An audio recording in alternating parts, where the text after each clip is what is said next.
أمرا من عندنا إنا كنا مرسلين رحمة من ربك إنه هو السميع العليم رب السماوات والأرض وما हमें मिलता ही नहीं, तो इसलिए हम पीछे हैं।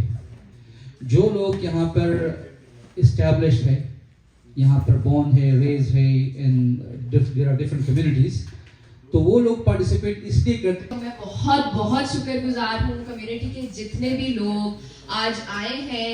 ये एक मौका है जिसमें हम चीज़ों को बदलना चाहते हैं, अपनी ताकत को दोबारा से बिल्ड करना चाहते हैं।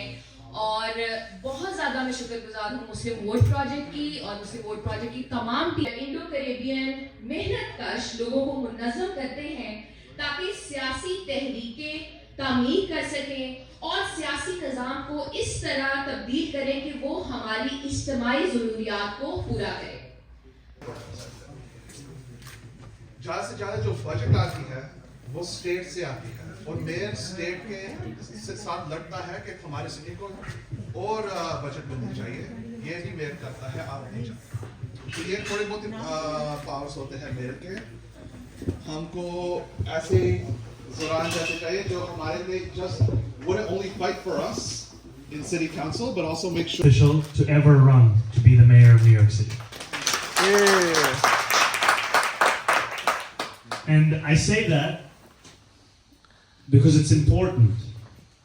It's important to recognize that for Muslim communities, for South Asian communities, for immigrant communities, it's not just that we haven't had a mayor from our community. It's that it often seems like we haven't had a mayor who's even interested Muslims in many of the places of power in New York City.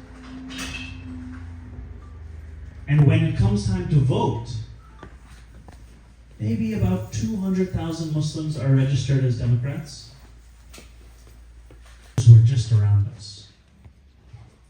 New Jersey, taxes, their wealthiest corporations, a few points higher than New York.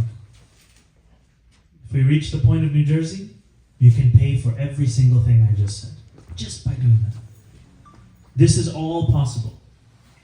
But I know that being a Muslim man, being a Desi man, being an immigrant man, there will be many obstacles just in speaking up. And when we launched our campaign, और दिल से जब हम काम करते हैं तो अल्लाह में हमें विन करता है।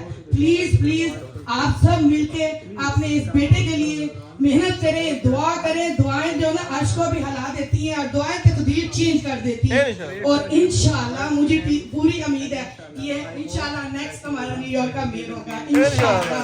Thank you so much. सारे लोग पहले से इस मुहिम का हिस्सा हैं और वो इंशाल्लाह जैसे अभी राहिला ने और ज़ुबैदा ने कहा कि वो आइंदा आने वाले कल में आपको मेयर देखना चाहती हैं। हम सबकी यही ख्वाहिश है और इंशाल्लाह वो वक्त दूर नहीं है जब आप हमारे मेयर होंगे। कोशिश तो हम सबकी ये थी कि एक साल पहले ही बन जाए, लेकिन हमें इन सारी चीज़ों का अभी पता चला कि नहीं, ये जैसे आपने कहा कि जून में, तो इंशाल्लाह। मेरा सवाल ये है कि जिस तरह आप देखा कि हमारे यहाँ जो महंगाई का आलम है वो रोज बरोज बढ़ता चला जा रहा है आफ्टर पेंडेमिक, लेकिन जो हमारे डेली वेजेस हैं वो कभी भी नहीं बढ़ते, वो उधर के उधर ही ठहरे हुए हैं। तो जिस तरह आपने कहा कि जब आप आएंगे तो ट्रांसपोर्टेशन का जो रेंट है वो स्पेशली बसेस का या ट्रेन का तो मेरा ख्याल की बात नहीं हुई, तो उनका कम हो जाएगा या फ्री हो जाएगा, लेकिन इस सारे सिलसिले को if New York State, please. You start in so New York State To use it for. I'll give you another example.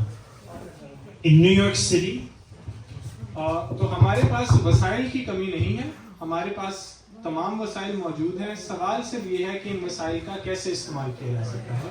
अभी वो आपको एक और मिसाल भी देता हूँ। in New York City, large landlords owe the city of New York $800 million. The city, yesterday, we introduced a new policy that as the mayor, I will direct the city to open city-run grocery stores with a guarantee of lower prices. People will ask, how can you do that? First, the city is not a business, so it doesn't need to make a profit from the sale of the item. Food is not optional. Everyone needs food. It's not a luxury good. But right now, people cannot afford. Oh, I भूल गया. Please, बोल दो. अभी कल ही इन्होंने एक नई policy का ऐलान किया है कि जब इंशाल्लाह ये मेयर बनेंगे तो न्यूयॉर्क शहर के 5 जो बरोज हैं उसमें सिटी की मलकियत में नए ग्रोसरी स्टोर स्टार्ट किए जाएंगे और ये ग्रोसरी स्टोर किसी कारोबार की तरह नहीं चलेंगे। अगर एक कारोबार होता है उसका मकसद ये होता है कि उसने ज़्यादा से ज़्यादा मुनाफा कमाना है ताकि वो अपने कारोबार को मज़ीद बढ़ा सके, लेकिन अगर सिटी उसको ओन करती है तो सिटी का मकसद कभी भी मज़ीद मुनाफा कमाना नहीं होता, उसमें से जितना मुनाफा आएगा वो उसी ग्रोसरी स्टोर में वापस जाएगा ताकि कीमतें मज़ीद नीचे की जा सकें। और दूसरी इसमें अहम बात यह है कि चूंकि वो सिटी टैक्स नहीं होंगे तो ऑटोमेटिकली चीजें वैसे ही सस्ती होंगी और चूंकि मुनाफे के लिए वो ग्रोसरी स्टोर चल ही नहीं रहा होगा तो एक गारंटी होगी कि इसमें ग्रोसरी आइटम्स की जो कीमत है वो जितनी कम हो सकती है उतनी कम होगी, उससे ज्यादा नहीं होगी। That how you will cater all these voters, and you need a lot of money for running as a mayor of New York City. And the Constitution of New York says that 40% of the budget belongs to the community of colors. How you will disperse this budget and yeah, absolutely. So, first, if you want to win, if you want to become the mayor, you have to run a campaign that is fully funded. Fully funded ka matlab is $8 million. Now the reason I say $8 million is the city has a program called the Public Matching Funds Program. किसी भी mayor की campaign को लड़ने के लिए मुकम्मल funding का या उस कैंपेन उस मुहिम के लिए फंडिंग का होना जरूरी है और एक अच्छी मुहिम के लिए तकरीबन $80 लाख की जरूरत होती है क्योंकि न्यूयॉर्क स्टेट का एक फंड्स मैचिंग प्रोग्राम है जो अभी वो आपको बताएंगे तो मैं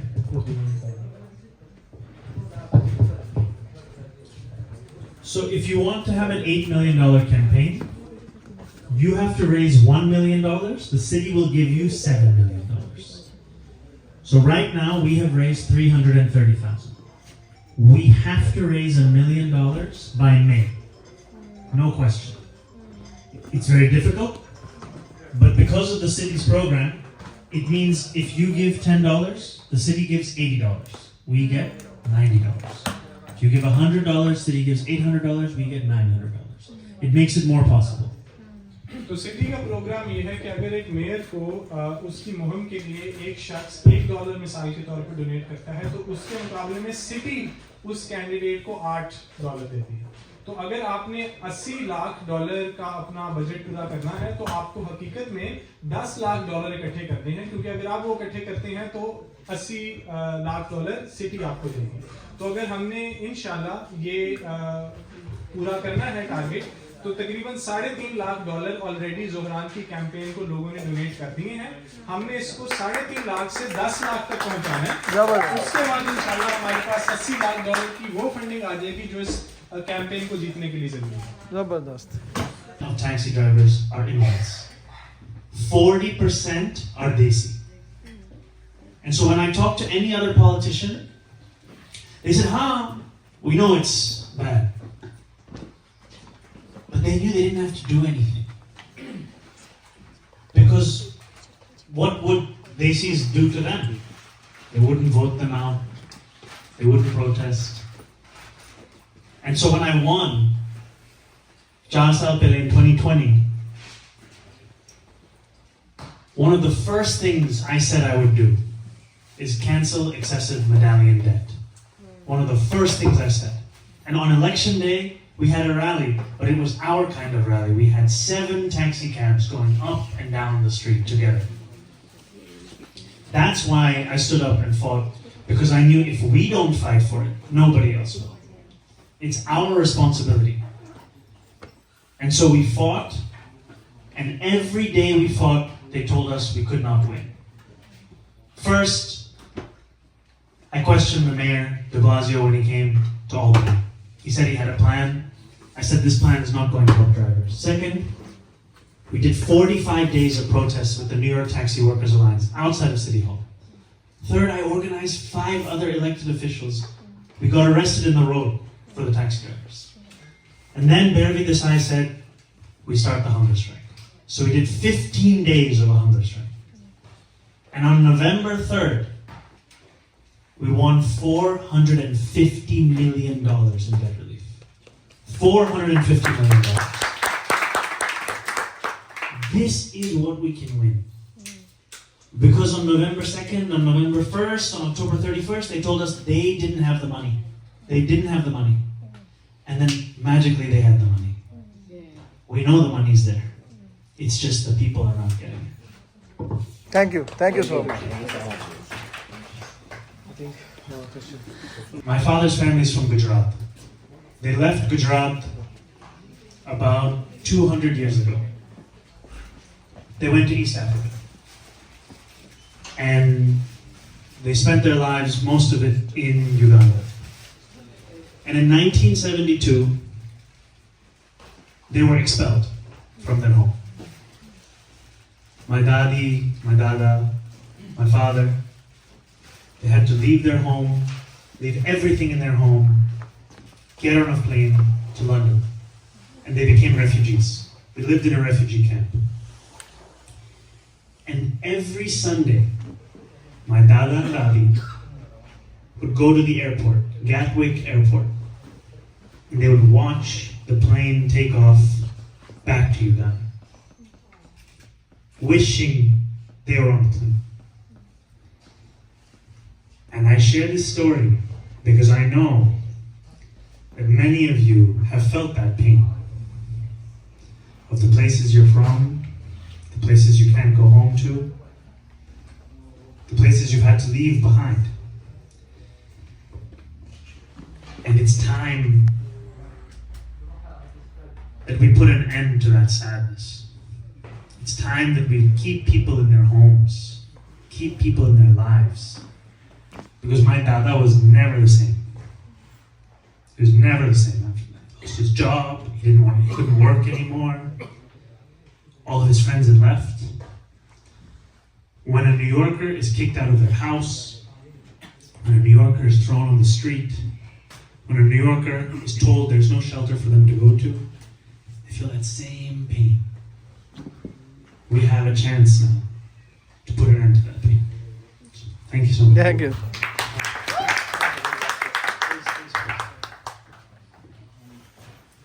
Hi, it's a privilege to listen to your passion. That New York Post story, I'm a Jew. I have always thought Palestinians are human.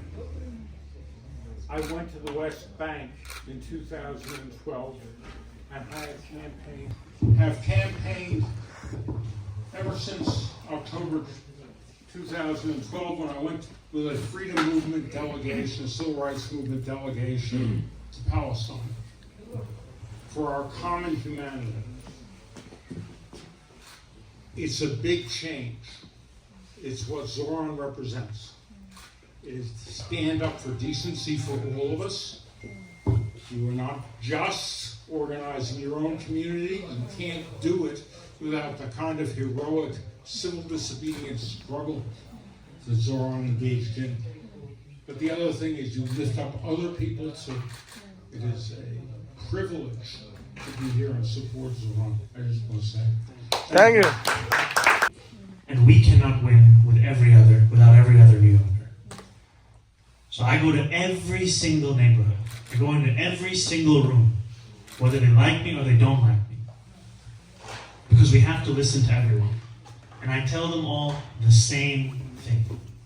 Whether I agree with them or disagree with them, I'm open, I'm honest. Because what people are tired of is politicians who say one thing over here and one thing over here.